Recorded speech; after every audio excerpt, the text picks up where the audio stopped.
Hello wives, அனைவருக்கும் வணக்கம். துலாம் ராசி குழந்தை முதல் பெரியவர் வரை எப்படி இருப்பார்கள்? துலாம் ராசிக்காரர்கள் அறிவும் அழகும் குணமும் கொண்டவராக இருப்பார்கள். துலாம் ராசிக்காரர்களின் அதிபதி சுக்கிர பகவான் ஆவார். துலாம் ராசியில் சித்திரை நட்சத்திரம் 3-4 மாதங்களும், சுவாதி விசாகம் நட்சத்திரத்தின் 1-2-3 மாதங்களும் அடங்கும். துலாம் ராசிக்காரர்கள் ஆடை அணிகலன்களில் அதிக ஆர்வம் கொண்டவராக இருப்பார்கள். துலாம் ராசிக்காரர்கள் 2க்கும் 7க்கும் அதிபதியாக செவ்வாய் வருவதால் பேசுவதில் அதிக கவனத்துடன் பேச வேண்டும். பல இடங்களில் போய் பேசி மாட்டிக்கொள்ளும் சூழ்நிலை பல நேரங்களில் ஏற்படும். துலாம் ராசியில் 6ஆம் இடத்தில் குரு அதிபதியாக இருப்பதால் உயர்கல்வி பயிலும் திறமை கொண்டவராக இருப்பார்கள். பணத்தை சிக்கனமாகவும் செலவு செய்வதில் வல்லவர். இதில் துலாம் ராசி தொழில். துலாம் ராசிக்காரர்கள் நேர்மையும் உண்மையும் திறமையும் கொண்டவராக இருப்பார்கள். செய்யும் தொழிலே தெய்வம் என்று நினைப்பவர்கள். 10ஆம் இடத்தில் சந்திரன் வருவதால் தொழிலில் பெரும் முன்னேற்றத்தை அடைவார்கள். எந்த தொழில் செய்தாலும் அதில் அவர்களின் நேர்மைத்தன்மை வெளிப்படும். துலாம் ராசிக்கு மிகவும் ஏற்ற தொழில் கல்வி சார்ந்த துறை, வழக்கறிஞர், விளையாட்டு, ஓவியம், கலைத்துறை, மருத்துவத்துறை என போன்ற துறைகளில் சிறப்பாக செயல்படுவார்கள். இதில் வாழ்க்கை துணை. துலாம் ராசிக்காரர்களின் வாழ்க்கை மிகவும் சிறப்பாக அமையும். துலாம் ராசிக்காரர்கள் காதல் செய்வதில் வல்லவர்கள் என்று கூட சொல்லலாம். துலாம் ராசிக்காரர்கள் தன் துணைவன் துணைவியை தேர்ந்தெடுப்பதில் திறமசாலிகள். விட்டு கொடுத்து வாழ்வது இவர்களின் தனித்திறமையாக இருக்கும். இவர்கள் வாழ்க்கையில் சிறு சிறு சண்டைகள் வந்தாலும் உடனே சரி செய்து அடுத்த கட்டத்திற்கு செல்லும் திறமசாலிகள். முக்கியமாக துலாம் ராசிக்காரர்கள் தங்களை அழகுபடுத்திக் கொள்வதில் ஆர்வம் அதிகம் கொண்டவர்கள். விதவிதமான ஆடை ஆபரணங்களை அணிவதில் விருப்பமுடையவர்கள். இவர்கள் உயர்ந்தவர் தாழ்ந்தவர் என்கிற வேறுபாடு பார்க்காமல் எல்லோரிடமும் சமமாக பழகுவார்கள். நீதி நேர்மைக்கு அதிக முக்கியத்துவம் கொடுப்பவர்கள். மற்றவர்களை எடைபடுவதில் வல்லவர்கள். எவ்வளவு இக்கட்டான சூழ்நிலையிலும் சந்தோஷமாக இருப்பதையே விரும்புவார்கள். எல்லா விஷயத்தையும் அலசி ஆராய்ந்து ஒரு முடிவுக்கு வருவார்கள். எடுத்தோம் கவிழ்த்தோம் என்று எதையும் செய்ய மாட்டார்கள். இவர்கள் ஒருவருக்கு வாக்கு கொடுத்து விட்டால் அதை எப்படப்பட்டாயினும் செய்து முடித்தே காட்டுவார்கள். தோல்விகள் வந்தால் தோண்டு போக மாட்டார்கள். துலாம் ராசிக்காரர்கள் யாரையும் சார்ந்திருக்க மாட்டார்கள். இவர்களுக்கு வைராக்கியம் அதிகம் இருக்கும். இவர்கள் கௌரவத்திற்கு அதிக முக்கியத்துவம் கொடுப்பார்கள். இவர்களின் வாழ்க்கை துணையும் இவர்களின் விருப்பு வெறுப்புகளுக்கு ஏற்றவாறு நடந்து கொள்வார்கள். இவர்கள் கருணை உள்ளம் கொண்டவர்கள். குடும்ப பொறுப்புகள் அதிகம் இருக்கும். பொது சேவைகள் செய்வார்கள். துலாம் ராசிக்காரர்களுடன் பேசி ஜெயிப்பது என்பது இயலாத காரியம். மற்றவர்களை துல்லியமாக எடைபடுவதில் வல்லவர்கள். பயணங்கள் செய்வது இவர்களுக்கு விருப்பமான ஒன்று. தன் சொந்த முயற்சியில் முன்னேறுவதையே விரும்புவார்கள். யாருடைய தயவையும் எதிர்பார்க்க மாட்டார்கள்.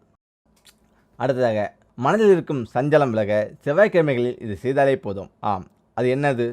நாம் வாழும் வீடு என்பது லட்சுமி கடாட்சத்துடன் இருக்க வேண்டும். நமது வீட்டில் எப்பொழுதும் நேர்மறை அதிர்வுகள் இருக்க வேண்டும்.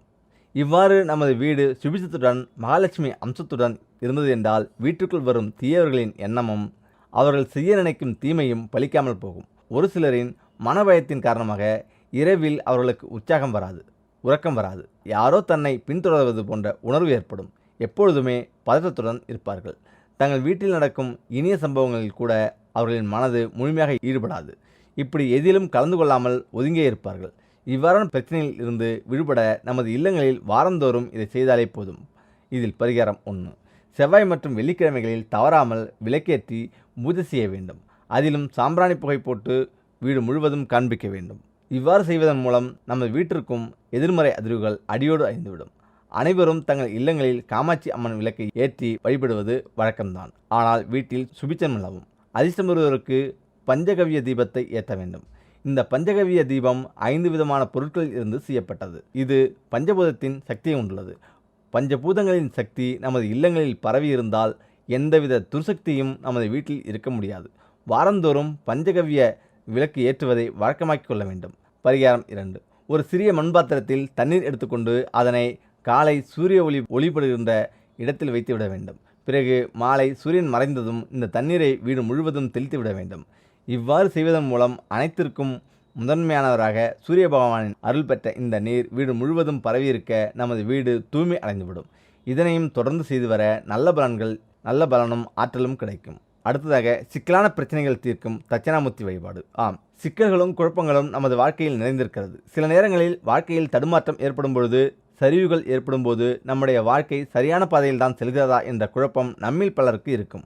பிரச்சனை என்பது நம்மோடு முடிந்து விடுவது அல்ல, நம்முடைய குடும்பத்தையும் பாதிக்கக்கூடியது.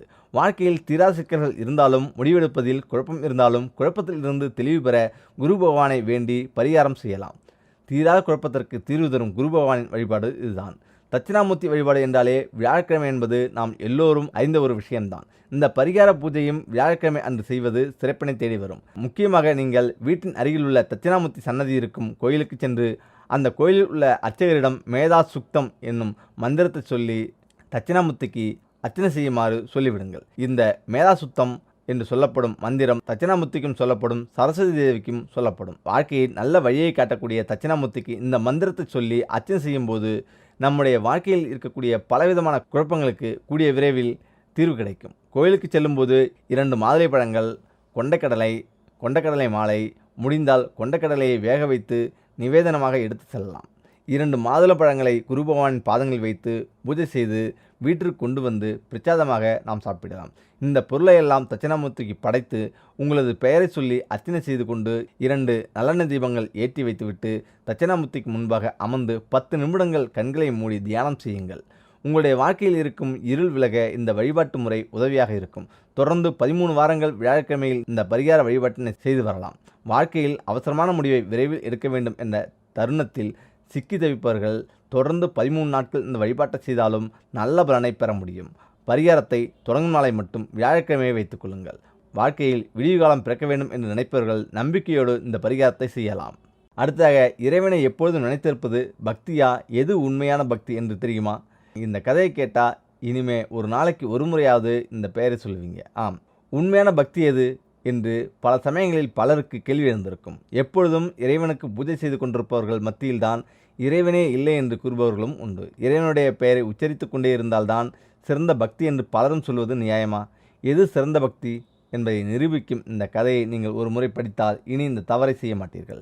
இதுதான் ஸ்ரீ வைகுண்டத்தில் இருக்கும் நாராயணர் சிறந்த ஹரிபக்தராக புராணங்கள் மூலம் நாம் அறிந்திருப்போம். எப்பொழுதும் நாராயணா நாராயணா என்கிற பெயரை உச்சரித்து கொண்டே இருக்கும் இவரை விட சிறந்த பக்தன் 7 உலகங்களிலும் இருந்துவிட முடியாது என்றெல்லாம் நினைத்திருப்போம். ஆனால் இவருக்கு வந்த சோதனையை பார்ப்போம். ஒருமுறை ஸ்ரீ வைகுண்டத்தில் மகாவிஷ்ணுவிடம் உரையாடி கொண்டிருந்த நாரதருக்கு தன்னை விட சிறந்த பக்தன் இல்லை என்கிற கர்வம் உண்டானது. ஒரு நாளைக்கு கோடி முறை உங்கள் பெயரை உச்சரிக்கும் நான் தானே உங்களுடைய சிறந்த பக்தன் என்று நாரதர் மகாவிஷ்ணுவிடம் கேட்டார். இதற்கு மகாவிஷ்ணு, இல்லை, உன்னை விட சிறந்த பக்தன் ஒருவன் இருக்கிறான் என்று கூறிவிட்டார். இதனால் அதிர்ச்சி அடைந்த நாரதர், அவர் யார்?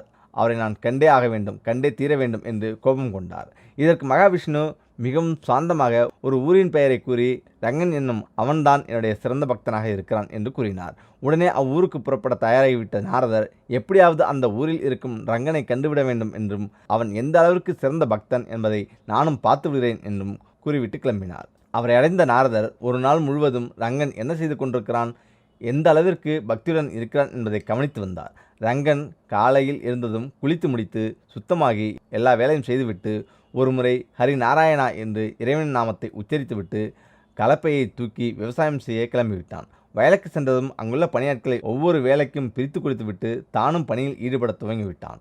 நாள் முழுவதும் அயராத உழைப்பை கொடுத்து எல்லா வேலையையும் செய்துவிட்டு களைப்புடன் வீட்டுக்கு வந்தான். கலப்பையை இறக்கிவிட்டு ஹரி நாராயணா என மறுபடியும் இறைவனுடைய நாமத்தை உச்சரித்துவிட்டு மனைவி பரிமாறிய உணவை சாப்பிட்டுவிட்டு தூங்கிவிட்டான். இதை கண்டு கொண்டிருந்த நாரதருக்கு பெரும் கோபம் ஏற்பட்டது. உடனே மகாவிஷ்ணுவிடம் சென்று, அவன் ஒரு நாளைக்கு 2 முறை மட்டும்தான் உங்களுடைய நாமத்தை உச்சரித்தான், ஆனால் நான் 1 கோடி முறை உச்சரிக்கிறேன். அப்படி இருக்கும் பொழுது அவன் எப்படி உங்களுடைய சிறந்த பக்தனாக முடியும் என்று ஆவேசமாக கேட்டார். நாள் முழுவதும் அவன் பல வேலைகளை செய்து கலப்பில் இருந்தாலும் 2 முறை என்னுடைய பெயரை உச்சரித்தான். ஆனால் ஒரு வேலையும் செய்யாமல் இன்றைய நாள் முழுவதும் வேடிக்கை பார்த்து கொண்டிருந்த நீயோ 1 முறை கூட என் பெயரை உச்சரிக்கவில்லை என்று கூறினார். இதை கேட்ட நாரதர் தன் கர்வம் கலைத்து சாந்தம் ஆகிவிட்டார். எனவே எவ்வளவு நேரம் இறைவனுடைய நாமத்தை உச்சரித்து இறைவனை நினைக்கிறோம் என்பது முக்கியமல்ல. எவ்வளவு வேலை இருந்தாலும் ஒரு நாளைக்கு 1 முறையாவது இறைவனை நினைத்தால் கண்டிப்பாக இறைவனுடைய பக்திக்கு நாம் தகுதியானவராக இருக்கிறோம் என்பதுதான் அர்த்தம். மனமும் சாந்தமாகும்.